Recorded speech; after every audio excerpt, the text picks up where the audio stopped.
క్రీస్తునందు ప్రియమైన దేవుని బిడ్డలందరికీ house of vision international ministries తరపున హృదయపూర్వకమైన వందనాలు తెలియజేస్తా ఉన్నాం. అందరు బాగున్నారా? మే మాసం 28వ తారీఖు 2026 సంవత్సరం. ఈనాటి వాక్య ధ్యానం ఓబద్య గ్రంథం 15వ వచనం. యెహోవా దినము అన్యజనులందరి మీదికి వచ్చుచున్నది, అప్పుడు నీవు చేసినట్టే నీకును చేయబడును, నీవు చేసినదే నీ నెత్తి మీదికి వచ్చును. నీవు చేసినట్టే నీకును చేయబడును. ఓబద్య గ్రంథము ఒక గొప్ప హెచ్చరికతో కూడిన ప్రవచన గ్రంథం అని చెప్పాలి. ఎదోము ప్రజలు అంటే ఏషావు సంతానం తమ సహోదరులైన ఇజ్రాయేలీయుల కష్టాన్ని చూసి వాళ్ళు సంతోషించారు. వారి పతనాన్ని చూసి వీళ్ళు చాలా సంతోషించి గర్వపడ్డారు. వారికి సహాయానికి వెళ్లకుండా వారి కష్టకాలంలో ఉండగా వారిని వీరు దోచుకున్నారు. అందుకే దేవుడు చెప్తున్నాడు ఏమనంటే, నీవు చేసినట్లే నీకు కూడా చేయబడుతుంది. మన దేవుడు ప్రేమమయుడు, ప్రేమ కలిగిన దేవుడు. అదే సమయంలో ఆయన న్యాయం కలిగిన దేవుడు. ఆయన మనుషులు మర్చిపోయినా కానీ కొన్నిసార్లు వారు చేసిన క్రియలను దేవుడు మర్చిపోడు. అది మంచైనా చెడైనా కానీ వారికి ఖచ్చితంగా ప్రతిఫలాన్ని దేవుడు ఇస్తాడు. తీర్పు తప్పదు. దేవుడు ప్రతి క్రియను కూడా ఆయన గమనిస్తున్నాడు అన్న విషయం అనేక సార్లు మనుషులు మర్చిపోతూ ఉంటారు. మన మాటలు, హృదయ ధ్యానం, లేదంటే హృదయంలో నుంచి వచ్చే భావాలు, మన క్రియలు అన్నిటినీ కూడా ప్రభు చూస్తున్నాడు. గలతీలు రాసిన పత్రిక 6:7 అంటాడు, మనుషుడా, నీవు ఏమి విత్తుతావో అదే పంట కోయును. అవును, ఈ రోజున ఎవరినైనా అవమానించటం, అసూయపడడం, ఇతరుల పట్ల కుట్రలు పన్నడం, ఇతరుల యొక్క పతనం చూసి ఆనందించడం, ఇవన్నీ దేవుని యొక్క దృష్టిలో భయంకరమైన పాపాలు. చాలా మంది ఈ రోజుల్లో కూడా ఇతరులను దిగజార్చాలని చూస్తూ ఉన్నారు. అటువంటి వారికి ప్రభు చెప్తున్న మాట ఏంటంటే, నువ్వు చేసిందే నీ నెత్తి మీదకి వస్తుంది. ఇతరులు కష్టంలో ఉన్నప్పుడు అది నీ శత్రువైనా సరే చూసి సంతోషించొద్దు. ఎదోము చేసిన ప్రధానమైన తప్పు అదే. తన సహోదరుల బాధను చూసి వాళ్ళు ఆనందపడ్డారు. సామెతల గ్రంథం 24:17 ఉంటుంది, నీ శత్రువు పడిపోయినప్పుడు నువ్వు చూసి సంతోషించుకో. ఎవరైనా సరే పడిపోయినప్పుడు వారిని ఎగతాళి చేయడం కాదు, వారి కొరకు మనం ప్రార్థించగలగాలి. ఇంకెవరైనా ఆశీర్వదించబడితే అదేటో తెలీదు, చాలా మంది అసూయతో నింపబడతారు. కానీ దేవుని మహిమపరచాలి. దేవుడు వారి పట్ల చేసిన కార్యం గనుక ప్రభుని మహిమపరచగలగాలి. ఈ రోజున కుటుంబాల్లో అన్నదమ్ముల మధ్యన అసూయ పెరగడానికి, లేదా స్నేహితుల మధ్యన పోటీతత్వం, ఈర్ష్య, ఇతరుల అభివృద్ధిని చూసి అసూయతో నింపబడిపోవడం, ఇదంతా కూడా చాలా భయంకరమైన ప్రమాదం. ఇది ఆత్మీయమైన ప్రమాదం. ఇది ఈ రోజున మనుషులు మర్చిపోతున్న విషయం ఏంటంటే, దేవుడు న్యాయకర్త అన్న విషయాన్ని మర్చిపోతా ఉన్నారు. ఆలస్యం అయిపోయినా సరే, ఆలస్యమైనా దేవుడు తప్పక న్యాయం చేస్తాడు. అది ఖచ్చితంగా వస్తుంది. కొన్నిసార్లు మనుషులు చేసే తప్పిదాలు, పొరపాట్లు, ఆ మార్గంలో వాళ్ళు వర్ధిల్లడాన్ని గమనిస్తూ ఉంటాం. కానీ దేవుని యొక్క తీర్పు మాత్రం అటువంటి వారికి తప్పదు. తీర్పు తీర్చుట నా పని అంటాడు ఆయన. రోమీయులకు రాసిన పత్రిక 12:19 కదా. దావీదు యొక్క అభివృద్ధిని చూసి దుష్టులు అనేక మంది కలవరపడ్డారు. కానీ చివరకు వారు అంతమొందించబడ్డారు. 73వ కీర్తన మనకి చెప్పేది అదే. దేవుని పిల్లలు ప్రతీకారం తీర్చుకోవాల్సిన అవసరం లేదు. దేవుడు న్యాయస్థుడు. ఈ రోజున మీరు కృపను విత్తితే, మంచిదిని విత్తితే, మేలుని విత్తిన వారైతే తప్పకుండా మేలుకొస్తారు. ఈ వాక్యం మనకి హెచ్చరిక మాత్రమే కాదు, ఆశీర్వాదానికి సూత్రాన్ని ఈ వాక్యం మనకు తెలియచేస్తా ఉంది. మీరు ప్రేమను విత్తండి, ప్రేమను కోసుకుంటారు. మేలుని విత్తండి, మేలుని కోసుకుంటారు. అలాగే మీరు ఏ కొలతతో కొలుతురో అదే కొలత మీకు కొలవబడును అంటూ లూకాసు వార్త 6:38 మనకి వాక్యం హెచ్చరిస్తా ఉంది కదా. ఈ రోజున ప్రభు మనతో మాట్లాడుతున్నది, చేయగలిగినంత మేలు చేయండి. ఇతరుల యొక్క పతనంలో ఉన్నప్పుడు ఆనందించొద్దు. అసూయ, గర్వాన్ని విడిచిపెట్టండి. మంచి విత్తనాలు విత్తండి. దేవుని యొక్క న్యాయం పైన, దేవుడు చేసే కార్యాన్ని పైన ఓపికతో ఎదురు చూడండి, ఓపికతో ఎదురు చూడండి. నిజానికి ఎదోమీయులు చేసింది శత్రువుల మీద యుద్ధం కాదు, ఇది సహోదరుల మధ్యన జరిగిన భయంకరమైన ద్రోహం. వాళ్ళిద్దరూ అన్నదమ్ముల పిల్లలు. వాళ్ళ కష్టంలో ఉండగా వీళ్ళు వెళ్ళి వాళ్ళ శత్రువులకి సహాయం చేశారంట. ఎంత భయంకరమైన విషయం. అది చూసి దేవుడు చాలా బాధపడ్డాడు. వారిని దోచుకున్నారంట.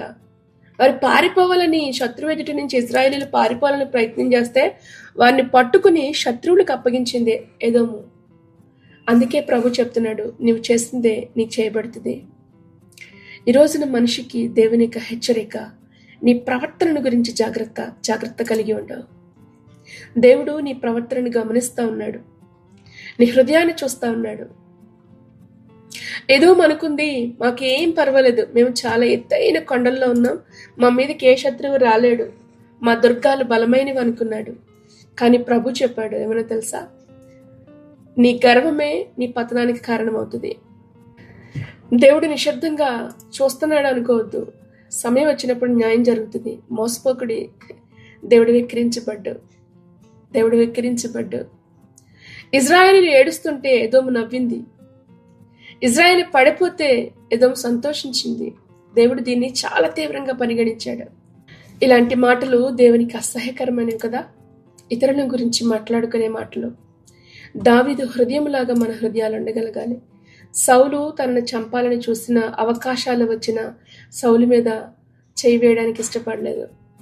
దేవుడు అభిషేకించిన వారిని నేను ముట్టకూడదు అంటూ వెనక్కు తగ్గాడు దావీదు.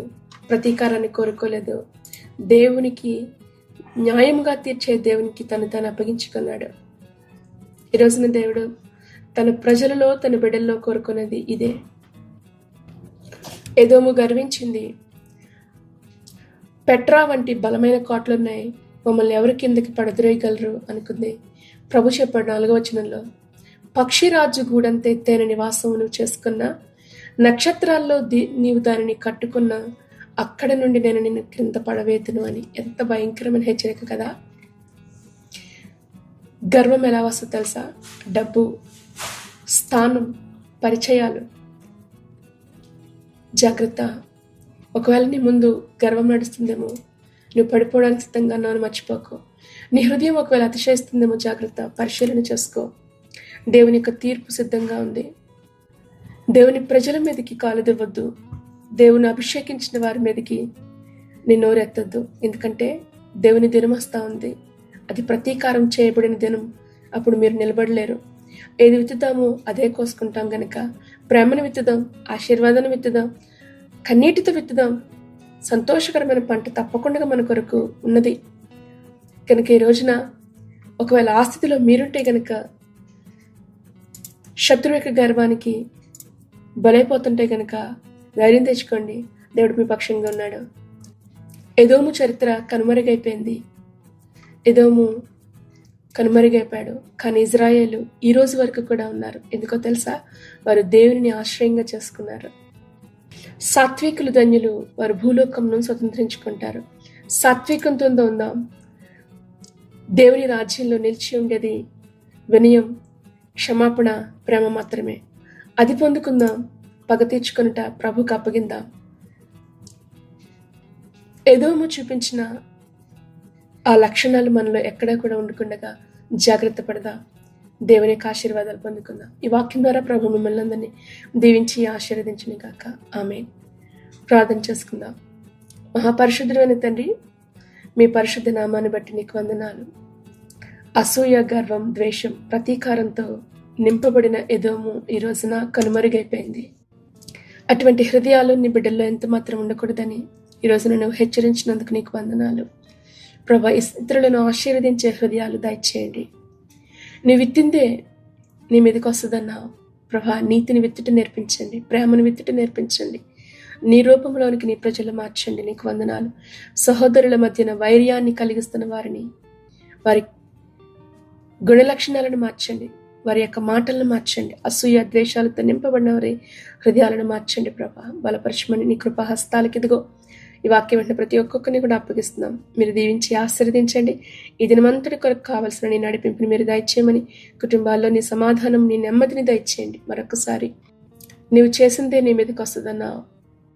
ఈ వాక్యం ద్వారా ప్రతి ఒక్కొక్కరు కూడా హెచ్చరించబడడానికి సహాయం చేయి. ఏం చేస్తున్నారో గ్రహించుకునే కృపను అనుగ్రహించమని అడుగుతూ, కుటుంబాల చుట్టూ నీ కంచిపై బిడ్డల భవిష్యత్తును దీవించండి. అనారోగ్యంతో ఉన్న వారిని జ్ఞాపకం చేసుకో.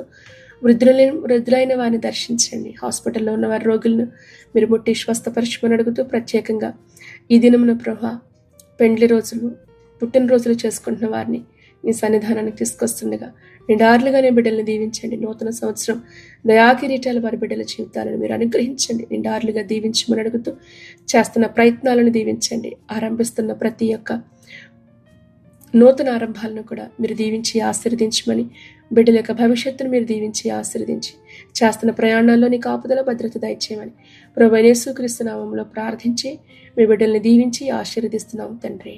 ఆమేన్, ఆమేన్, ఆమేన్. ప్రభువైన యేసుక్రీస్తు కృప మీ అందరికీ తోడయండి, నడిపించును గాక. ఆమేన్.